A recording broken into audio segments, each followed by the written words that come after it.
আওয়ামী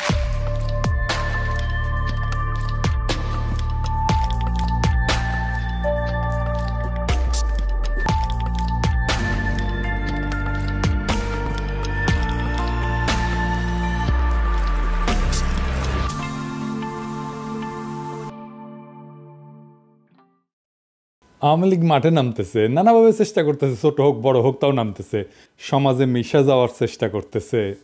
হ্যাঁ, আবার দেখেন প্রফেসর ইউনূস সরকারের পদত্যাগের দাবিতে আওয়ামী লীগের লিফলেট বিতরণ করতেছে। সে আবার বিসিএস শিক্ষা ক্যাডারের কর্মকর্তা মুকিব মিয়া, পোস্টিং লালমনিরহাটের পাটগ্রামের সরকারি জসিমউদ্দিন আব্দুল গনি কলেজে ইংরেজি বিভাগে, আর লিফলেট বিলাচ্ছে জাতীয় প্রেস ক্লাবের সামনে। আবার ভোরে মিছিল বের করছে।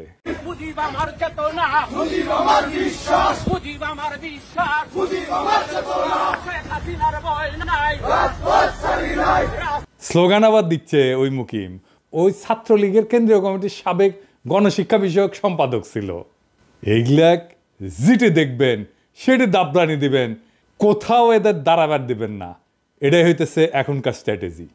4 আগস্ট এই হারামজাদা শিক্ষা ভবনের সামনে মিছিলের নেতৃত্ব দিছে, খুনি হাসিনার পক্ষে প্রকাশ্যে স্লোগান দিছে।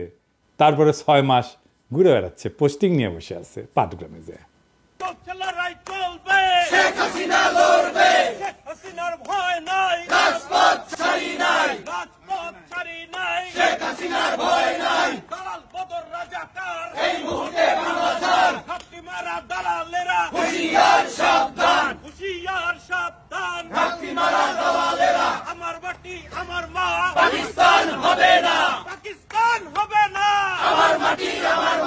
শিক্ষামন্ত্রীর বাসায় হামলা কেন? খুনি খালেদা জবাব দে। খুনি খালেদা জবাব দে। শিক্ষামন্ত্রীর বাসায় হামলা কেন? শিক্ষামন্ত্রীর বাসায় হামলা কেন? খুনি খালেদা জবাব দে।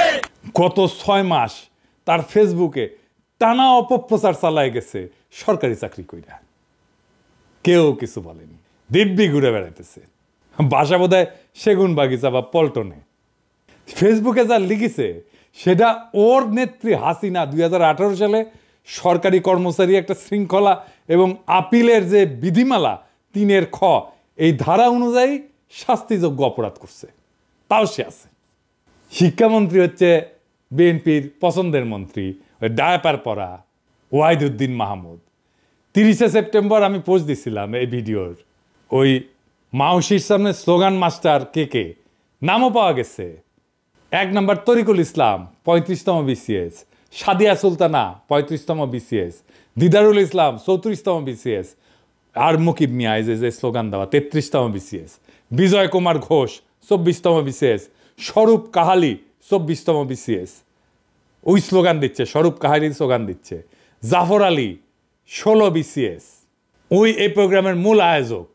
মনিরুল ইসলাম 24 BCS, doctor Enamul Haque 24 BCS. এরা কে কোথায় আমরা জানতে চাই। এই ভিডিওর কমেন্ট বক্সে লিখে দিবেন কে কোথায় আছে জানেন কিনা, তারপরে ওদের ধরেছি। আর ডায়াপার পড়া শিক্ষা উপদেষ্টা এইগুলো যদি চাকরির থাকে তাইলে কলে তোমার খবর আছে কয়ে দিচ্ছি, ডায়াপার টেনে খুলে ফেলবো। এর মধ্যে এই যে মাসুম রেজা ডয়েচে ভেলেকে সাক্ষাৎকার দিছে, দিতেই পারে, কিন্তু শেষে কি কইছে দেখেন, কইছে আমরা যে ছাত্রদের বৈষম্য বিরোধী আন্দোলন করেছিলাম, বৈষম্য দূর করার কথা বলেছিলাম, তার সুযোগ নিয়ে এমন এক শক্তি চলে এসছে যা সম্পূর্ণরূপে বাংলাদেশ বিরোধী, যে বাংলাদেশের স্বাধীনতা মূলভিত্তি যেগুলা সেগুলার বিরোধী। এইগুলোকে যদি আমরা প্রশ্রয় দিতে থাকি আমরা তাহলে সামনে বাংলাদেশকে হারিয়ে ফেলা ছাড়া আর কিছু দেখি না আমি। ওই করেছিল বৈষম্য বিরোধী আন্দোলন। গপ্প মারাও মাসুম রেজা আমাদের সমসাময়িক, আমার কয়েক বছরের সিনিয়র হবে, একই সাথে ছাত্র ইউনিয়ন করতো রাজশাহী বিশ্ববিদ্যালয়ে। হ্যাঁ, আপনি করেছিলেন মাজুম ভাই বৈষম্য বিরোধী আন্দোলন। 16 জুলাই পরে তো শীত নিদ্রায় গেছিলেন। হ্যাঁ, অক্টোবরে এসে ফেসবুক গুতাইতেছেন, লেখালেখি সব মুছে দিচ্ছেন নাকি? হ্যাঁ, খুঁটি করেছিলেন বৈষম্য বিরোধী আন্দোলন খাটেত। হ্যাঁ, 25 সুন্দর সুন্দর মাইয়া নিয়ে তো নাটক টাটক করেন। হ্যাঁ, করতেও পারেন খাটেত। হ্যাঁ, বৈষম্য বিরোধী আন্দোলন মুক্তিযুদ্ধ করেছে আপনাদের আগের প্রজন্ম, খাটে আপনিও করেছেন হয়তো। মেজর ডালিমকে নিয়ে 2 বিসিলা কইয়া পোস্টাইল ছিলেন না, তো আমাকে পোলাপান এসে কয় যে মেজর ডালিমের 2টা বেশি পাঠিয়ে দিই, মাসুমের 2টা বেশি ছিঁড়ে নিয়ে। হ্যাঁ বুঝছাও, চেঁচিল কলে পোলাপাইন, আমি ঠেকাইছি। হ্যাঁ পাঙ্খা গছেছে মাসুম ভাই। হ্যাঁ নতুন বাংলাদেশে নতুন বয়ানের সংস্কৃতি চর্চা হবে। পুরো হাসিনার আমলে আওয়ামী ফ্যাসিবাদের বয়ান উৎপাদন করেছেন, ওই ন্যারেটিভ চলবি না। আপনাদের নতুন নাটক লিখতে হবে, নতুন সংস্কৃতি চর্চা করতে হবে। আমাদের বাংলাদেশ বিরোধী বলবেন না, ভুলেও না, কখনো না, কেউ যেন না বলে। এই আমাদের বাংলাদেশ বিরোধী বলবেন বিসি টাইনা ছিঁড়ে ফেলবো একেবারে। আপনার সাথে ব্যক্তিগত পরিচয়ের সূত্র ধরে বলতে চাই, অ্যান্টিফ্যাসিস্ট শক্তির সাথে আপনাদের অ্যালাইন্ড হইতে হবে। আমার বাবা নাটকের লোক ছিলেন, আমি চাই আপনাদের সাথে কথা বলতে আপনাদের কনসার্ন শুনবো, আর আমাদের এক্সপেকটেশন শুনবেন। আমরা এনশিওর করব নিরাপদ সংস্কৃতি চর্চার। আপনি আওয়ামী বয়ান উৎপাদন করবেন, আবার ঈশা ওটা পারবেন না, করতে দেওয়া হবে না। আওয়ামী বয়ান আমরা ধ্বংস করিয়া দেবই দেব। আমরা পারি কিনা সেটা তো দেখিছেন। আর ভাইবেন না যে এডি বসে খালি আওয়াজ দিই, তাই না? এডি আওয়াজ দিব, ঘটনা ঘটবে বাংলাদেশে। দেখেন চিটাগাঙে স্যাম্পল দেখাইছি। একটু আগে আমি যখন ঘুমানোর আগে আমি বাসায় দেখছি পিনাকি ভাই লিখছে যে নেভি কনভেনশনের নজিবুল হোসেন মাইজভান্ডারি এবং এমপি সনি এই দুজন এখানে অবস্থান করতেছে, রাতের খাবারের দাওয়াতে আসছে ওরা। এটা শোনার পরে আমরা এদিকে আসছি, আমি আর আমার ছোট ভাই আইমান, আমরা দুজন এখানে আসছি। আসার পর দেখতেছি আমাদেরকে নৌবাহিনী অসহযোগিতা করছে। প্রয়োজনে শক্তি প্রয়োগ করতে হলে করব, শক্তি প্রয়োগ করতে হবে, কারণ প্রতি বিপ্লবী কর্মকাণ্ড এখনো চলমান। তাই আমাদের লড়াই এখনো শেষ হয় নাই। অনেক অমীমাংসিত ইস্যু আছে, সেগুলো সেটেল না হওয়া পর্যন্ত ক্ষমতার সাথে পাল্টা ক্ষমতার লড়াই হবে। ওপেন প্রস্তাব হয় নেগোশিয়েট করেন, অথবা হেড অন কলিশন করেন, চয়েস আপনাদের। বটম লাইন, আওয়ামী লীগ আওয়ামী বয়ান আমরা রাখবো না। কেউ আমাদের এই মিশন ঠেকাতে পারবেন না। কথা বলেন আমাদের সাথে, নিশ্চিত করব আপনার নিরাপদে সংস্কৃতি চর্চা করবেন। আর যদি ঘাড় তেরামি করেন, আর্মি দিয়েও কিছু করতে পারবেন না, কেউ ঠেকাইতে পারবেন না আপনাদের। এবার আসেন এই আওয়ামী লীগ নিয়ে আমরা কি করব সেটা নিয়ে একটু আলাপ করি। আওয়ামী লীগ নিয়ে বহুত মানুষ বহুত পেরেশানিতে আছে। ওরে কি নিষিদ্ধ করা ঠিক হবি? আমরা কেমনে তাহলে তাকে নিষিদ্ধ করব? এত বড় একটা রাজনৈতিক দল, আসেন এটা নিয়ে আলাপ করি। আওয়ামী লীগ কেন নিষিদ্ধ করা দরকার, এটা নিয়ে নালা আর আলাপ আছে। আওয়ামী লীগের ব্যাপারে আমাদের অনেকের নালিশ আপনারা শুনিছেন যে জুলাই বিপ্লবীরা লীগরে ব্যান করতে চায় এবং বিএনপির কারণে করতে পারতেছে না। এই সরকারের পজিশন কি ব্যাপারে? তারা কখনো বলটা পলিটিক্যাল পার্টিগুলোর দিকে দেয়, কখনো ইলেকশন কমিশনের দিকে দেয়, ইলেকশন কমিশন আবার সরকারের দিকে দেয়। এই বল চালাচালি চলিচ্ছে আর কি। ওইদিকে দু একজন অ্যাডভাইজার আবার কইছে যে আওয়ামী লীগ একটা বিশাল ঐতিহ্যবাহী দল, এইটার তো অনেক কর্মী আছে। বিএনপিও আবার কয় এটার তো অনেক কর্মী, এদের কেমনে আমরা নিষিদ্ধ করব, আদর্শকে কেমনে নিষিদ্ধ করা যায়। আবার কেউ এসে কয় আওয়ামী লীগ এটা গোপন সংগঠন হয়ে যাবে। আবার আওয়ামী লীগের লেসপেন্সার, ওই যে দিল্লি স্টার আর মতি আলো, এদের সাথে সরকারের এক অংশের আবার লতকালুতকি হয়।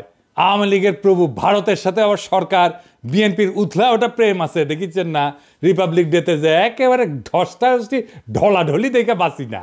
আওয়ামী লীগ জামাতের নিষিদ্ধ করবো, জামাতের নিষিদ্ধ করবো কইতো না, এটা নিয়ে আলাপ দিত। জামাতের ব্যাপারে তার কমপ্লেনটা কি সেটা কইছে, কয় নাই। আজকেও এইভাবে হাসিনা যেভাবে জামাত নিয়ে আলাপ করতো সেইভাবে আওয়ামী লীগ নিয়ে আমরা আলাপ করতেছি, কোনো ডকুমেন্টেশন নাই। পলিটিক্যাল পার্টি হিসেবে ইনভেস্টিগেশন আমলনামা বানানো এবং সেই মোতাবেক বিচার করার দিকে হাসিনা যেমন জামাতের নিয়ে করে নাই, এখন হাসিনার ব্যাপারেও কেউ করছে না, না সরকার, না বিপ্লবীরা, না রাজনৈতিক দলেরা। অনেকে কয় হাওয়ার উপরে আওয়ামী লীগরে ব্যান করা হবে। এটা সত্য যে হাওয়ার উপরে একটা দলরে ব্যান করা যায় না। তো হাওয়ার উপরে ব্যান করা আর ওয়ারেন্ট ছাড়া গ্রেপ্তার করা আর আদালতে না পাঠায় হাজারাতে আটকায় রাখা একই জিনিস। লিগ্যাল প্রসেসে আওয়ামী লীগকে নিষিদ্ধ করা যায়, কিন্তু সেই লিগ্যাল প্রসেসে নিষিদ্ধ করার পথে কেউ হাঁটিচ্ছে না। তো তাই বলে কি আমরা আওয়ামী লীগকে নিষিদ্ধ করব না? অবশ্যই করব। তবে আমাদের দরকার একটা ক্লিয়ার কাট ডকুমেন্টেশন।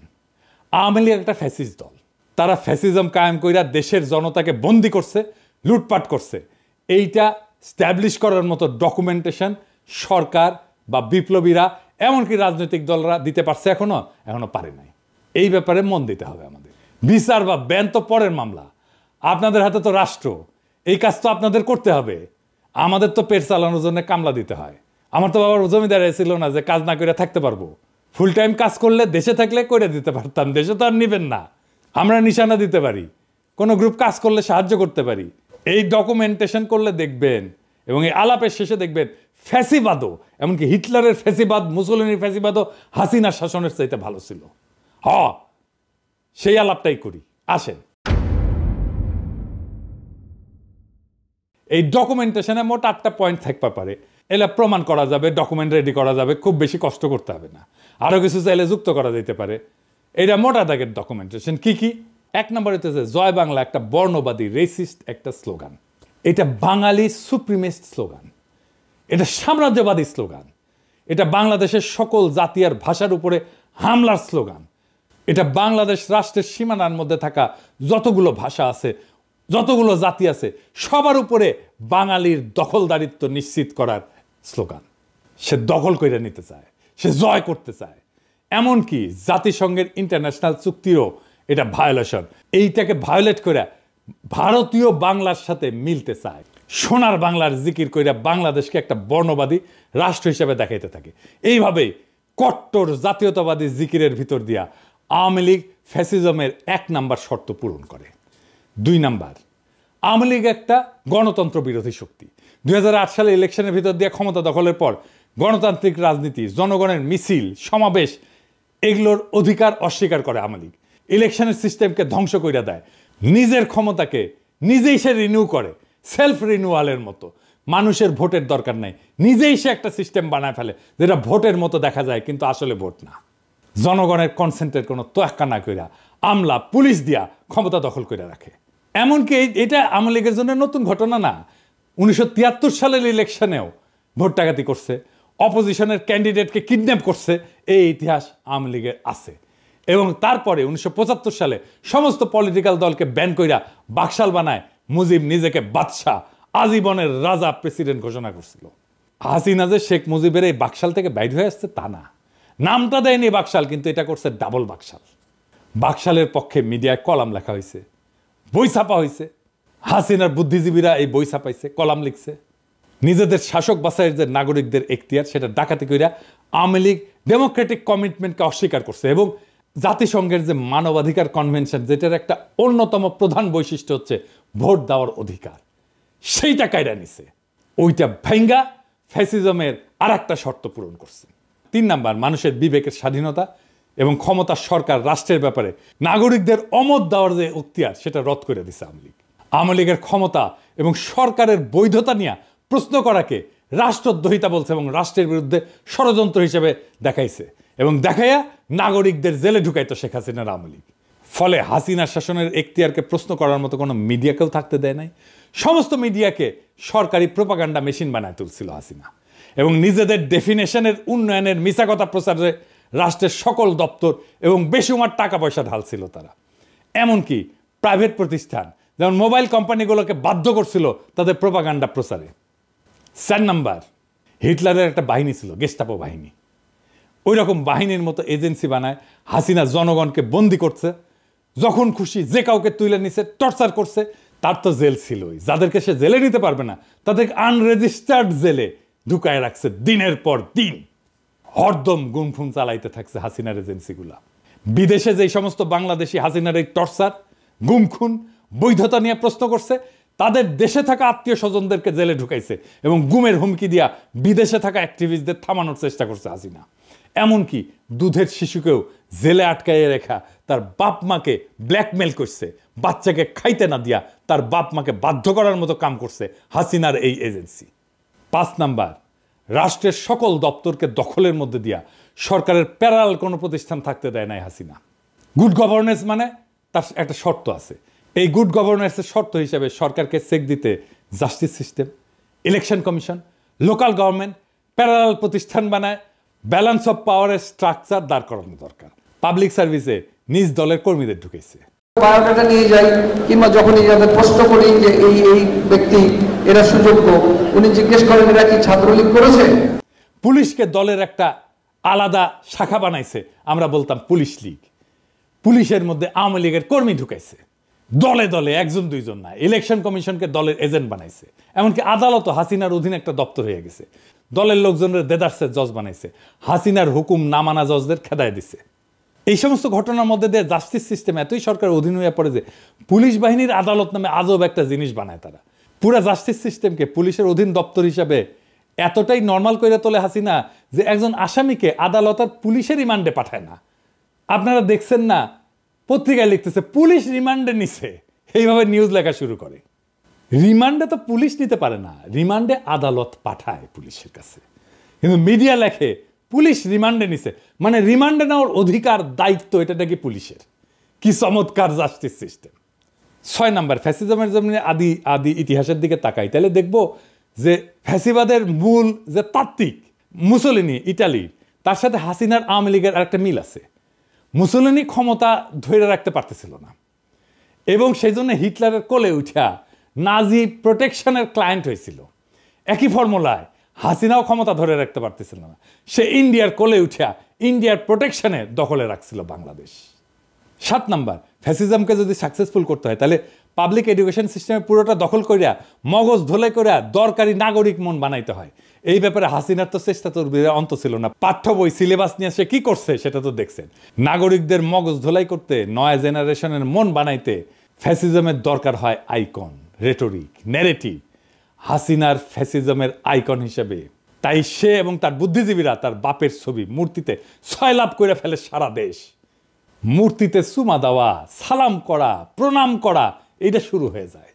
হাজার হাজার কোটি টাকা জনগণের টাকা আর জায়গা খরচ করে হাসিনা শেখ মুজিবের মূর্তি আর ছবি বসাইতে থাকে।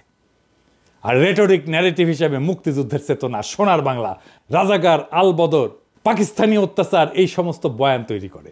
শেখ মুজিবের বক্তৃতা, উন্নয়নের গান বাজাইতে থাকে হরদম। হাসিনার প্রোপাগান্ডা মিডিয়া এমনই নির্লজ্জ যে পদ্মা ব্রিজের মতো একটা ব্রিজ, একটা স্ট্রাকচার, পদ্মা ব্রিজ বানানো নাকি মুক্তিযুদ্ধের সমান একটা ঘটনা, চিন্তা করেন। আর এই পুরা প্যাকেজ ঢুকানো হয় টেক্সট বুকে। বাচ্চাদের স্কুল জিন্দেগি পুরাটাই কাটাইতে বাধ্য করা হয় এই আইকনোগ্রাফি আর বয়ানের ভিতরে। এইগুলো যাতে পুরাপুরি মেমোরিতে ঢুকানো যায়, বাধ্য হয় সবাই মেমোরিতে ঢুকাইতে, সেই দরকারে সমস্ত স্কুল, কলেজ, পরীক্ষা, এগুলো থেকে চাকরির পরীক্ষা তো প্রশ্ন করা হয় এখান থেকে। এমনকি অঙ্কের মতো একটা হার্ডকোর সায়েন্সের ভিতরে শেখ মুজিবকে নিয়ে অঙ্ক করায় হাসিনা। 8 নাম্বার, ফ্যাসিবাদের আর একটা মস্ত নিশানা হইল নিজের পপুলারিটি দেখানো। এটা অবশ্য সেটা দেখানোই, পপুলারিটি থাকার মামলা না। এইটা করার জন্য তারা প্রায় ইলেকশনের বাহানা করে, ইলেকশনের মতো একটা সিস্টেম করে। ঠিকঠাক ইলেকশন দিতে পারে না, কারণ ফ্যাসিজমে তো হারার কোনো আইডিয়া নাই। ইলেকশনে হাইরা ক্ষমতা ছাড়ার ব্যাপারই নাই, ফ্যাসিজমে থাকা সম্ভবই না। আমরা খেয়াল করলে দেখব শেখ মুজিবুর রহমানের 1973 ইলেকশন, হাসিনার 2014 ইলেকশন, 18 ইলেকশন, 24 ইলেকশন, সমস্ত ইলেকশন স্রেফ বাহানা। এটাকে বলা যায় সেলফ রিনিউয়াল। আমি কইছিলাম হাত মারার নির্বাচন। নাগরিকদের ক্যান্ডিডেট হওয়া বা ভোট দেওয়ার ঘটনা ছিল না মোটেই। আর এই কামে তারা রাষ্ট্রের সকল দপ্তর দখল কইরা পুলিশ, আমলা, প্রশাসন সবকিছু দিয়া এই বাহানা বাস্তবায়ন করছে। ফ্যাসিবাদের যে ক্লাসিক এক্সাম্পল, সেই ক্লাসিক এক্সাম্পলের এই অভিজ্ঞতাগুলো হাসিনা আমাদেরকে দিছে। কিন্তু বাংলাদেশের এই লোকাল ফ্যাসিজমের বাকশালের আরো কিছু নিশানা আছে যেগুলা ক্লাসিক ফ্যাসিজমের বাড়তি, মানে মুফতে পাইছি, বেশি পাইছি আমরা। হাসিনা তো ফ্যাসিজম দিছে, ফ্যাসিজমের বাইরেও আরো কিছু দিছে। কি সেটা? সেই কারণে হাসিনার ফ্যাসিজমটা আদতে হিটলারের ফ্যাসিজমের চাইতেও খারাপ। কেমনে সেটা দেখি। ধরেন ফ্যাসিজমকে যদি আমরা একটা রাজনৈতিক মতবাদ হিসেবে দেখি, সেটার একটা তাত্ত্বিক এবং প্র্যাকটিশনারের নাম হচ্ছে মুসোলিনি, ইটালির, এবং তারপরে হিটলার। তাহলে দেখব যে নিজের দেশ নিয়ে তাদের কিছু ভাবনা ছিল, তাদের একটা বিশাল একটা জাতীয়তাবাদী ইগো ছিল, অহংকার ছিল, একটা ইকোনমিক জার্নি ছিল। মুসোলিনি বা হিটলার দেশের জিডিপি বাড়াইতে মন দিছে। তাদের জুলুমের একটা বড় জমিন ছিল ন্যাশনাল ক্যাপিটাল এবং প্রোডাকশন। প্রথম বিশ্বযুদ্ধের পরে মাত্র কয়েক বছরের মধ্যে তারা ন্যাশনাল প্রোডাকশনকে এমন জায়গায় নিয়ে গেছিল, একটা বিশাল বড় জায়গায় নিয়ে গেছিল। এই কাজে তারা কনসেন্ট্রেশন ক্যাম্পের বন্দীদের শ্রম ইউজ করছে, কিন্তু নিজের দেশের উন্নয়ন, নিজের দেশের উন্নতি তারা প্রচুর করছিল। তাদের একটা বর্ণবাদী গর্ব ছিল যে তারা দেশের জন্য অনেক কাজ করছে। কিন্তু হাসিনা বা মুজিব বাংলাদেশের মানুষকে ঘেন্না করত। তাদের গর্ব হইল তারা বাগদাদ থেকে আসছে। তারাও বর্ণবাদী, কিন্তু এই বর্ণবাদ দেশ বা দেশের মানুষ নিয়ে গর্ব করা না, বরং ঘেন্না করা। এখানে কইতে পারেন যে জিয়া রহমানের দলও তো জাতীয়তাবাদী, ন্যাশনালিস্ট। তাহলে জিয়ার দলের সাথে মুজিবের দলের এই ন্যাশনালিজমের মধ্যে কি তফাৎ? আসেন এটা একটু বুঝে দেখে, এটা খুব চমৎকার একটা বিষয়। হাসিনা বা শেখ মুজিব বাংলাদেশের মানুষকে ঘেন্না করত। তাদের গর্ব হইল তারা বাগদাদ থেকে এখানে আসছে। তারা বর্ণবাদী, কিন্তু এই বর্ণবাদ দেশ বা দেশের মানুষকে নিয়ে গর্ব করার মধ্যে বর্ণবাদ না, বরং ঘেন্না করার মধ্যে বর্ণবাদ। আর জিয়াউর রহমানের জাতীয়তাবাদ, এটা জাতীয়তাবাদ, কিন্তু এটা দেশের মানুষকে নিয়ে গর্ব করার জাতীয়তাবাদ, ঘেন্না করার জাতীয়তাবাদ না। হাসিনার কাছে বাংলাদেশ তার বাপের বানানো দেশ। বাপ তার এই দেশটাকে স্বাধীন করে দিয়ে গেছে। এর মালিক সে, এটা তালুকদার সে। এখানে হাসিনা আওয়ামী লীগ এখানে ডাকাতি করবে, কামাই করবে, তারপর পয়সা পাচার করে দেশের বাইরে নিয়ে যাবে। এই দেশ তো তার না, এই দেশে সে দয়া কইরা থাকে। এই কারণে হাসিনার বাকশালে শিল্প উৎপাদন এগুলো লাফায় লাফায় বাড়েনি মুসলিনী হিটলারের মতো। জাতীয় সম্পদ মজবুত হয়নি, বরং কমছে। ব্যাংক ডাকাতি কইরা পাবলিক মানে বিদেশে পাচার করছে। এইভাবে আমরা একটা লোকাল ফ্যাসিজম পাইছি বাকশাল নামে। এইটা শাসনের পদ্ধতি হিসেবে ফ্যাসিবাদ, কিন্তু রাজনৈতিক মতবাদ হিসেবে ফ্যাসিজমের যে একটা কট্টর ন্যাশনালিস্ট একটা দেমাগ অহংকার থাকে, সেটা নাই, সেটা গড় হাজির। মুসলিনী হিটলার টর্চার জুলুমের ভিতর দিয়ে নিজ দেশকে পাওয়ারফুল করে তুলছে, যুদ্ধের তাগত পয়দা করছে নিজ দেশে। আর হাসিনা উল্টা বাংলাদেশকে জুলুম করছে, কিন্তু আস্তে আস্তে দুর্বল করছে। জাতীয় যে অহংকার সেটাকে পুরাপুরি কোরবানি দিয়া শুরু থেকে ইন্ডিয়ার দাসরাজ্য হিসেবে বাংলাদেশকে তৈরি করছে এবং লুটপাট করছে। তার মানে এখানে হাসিনা লোকাল মাফিয়া গডমাতার। ফ্যাসিজমের সমস্ত পদ্ধতি সে কায়েম করছে, কইরা তার তালুকদারি কায়েম রাখতেছে এবং ডাকাতি কইরা বিদেশে পাচার করতেছে পাবলিক মানি। এই জন্যে বাকশাল হাসিনার শাসন ফ্যাসিজমের চাইতে খারাপ আসর রেখে গেছে, বাংলাদেশকে ফতুর কইরা রেখে গেছে হাসিনা। এটা ফ্যাসিজমের তুমুল টর্চার জুলুমের বাইরে বাড়তি খারাপ। ফ্যাসিজমে তো টর্চার জুলুম আছেই, হাসিনার শাসন ফ্যাসিবাদের টর্চার জুলুম চাইতেও অধিক বেশি কিছু, আরো বাড়তি খারাপ। হিটলার মুসলিনী যেখানে তার দেশকে অন্তত ধনী বানাইতে কাজ করছিল, সেইখানে হাসিনা দেশটাকে ফতুর কইরা দিছে। মোটের উপরে বাকশাল এমন একটা রাজনৈতিক বন্দোবস্ত যেটা শাসনের সিস্টেমটা উপনিবেশিক কলোনিয়াল, আর যেটা চালানোর পদ্ধতি ফ্যাসিজম। এই জন্যই নতুন রাজনৈতিক বন্দোবস্ত কথাটা আসছিল। এখন বলেন, নির্বাচন দিলে কি দেশটা ঠিক হবে? আর হবে না। বাংলাদেশের সমস্যা নির্বাচনে কাটবে না। এই আওয়ামী লীগকে রাজনীতি করতে দেওয়া উচিত। যারা আওয়ামী লীগকে রাজনীতি করতে দিতে বলে তারা কি আদৌ রাজনীতি বোঝে? তার মানে রাজনৈতিক বন্দোবস্তটা আমাদের জন্য কত জরুরি দেখেন। পুরো সিস্টেমের খোল নলসে পাল্টাই দিতে হবে। এটা পাল্টাই দিতে না পারলে বাংলাদেশকে ফতুর হওয়া থেকে বাঁচাইতে পারবেন না। ওই একইভাবে বাংলাদেশের সম্পদ লুট হয়ে যেতে থাকবে। এটা থেকে মুক্তির জন্যেই জুলাই আগস্ট বিপ্লবে আমাদের ছাত্ররা, আমাদের সন্তানেরা রক্ত দিছিল। ওইটাকে সফল করে তুলতে হলে বাংলাদেশ রাষ্ট্রের আমূল সংস্কার ছাড়া কোনো উপায় খোলা নাই আমাদের হাতে। ওই রাস্তায় আমাদের যাইতেই হবে, ওটাই আমাদের পথ এবং সেই পথে আমরা হাঁটবো।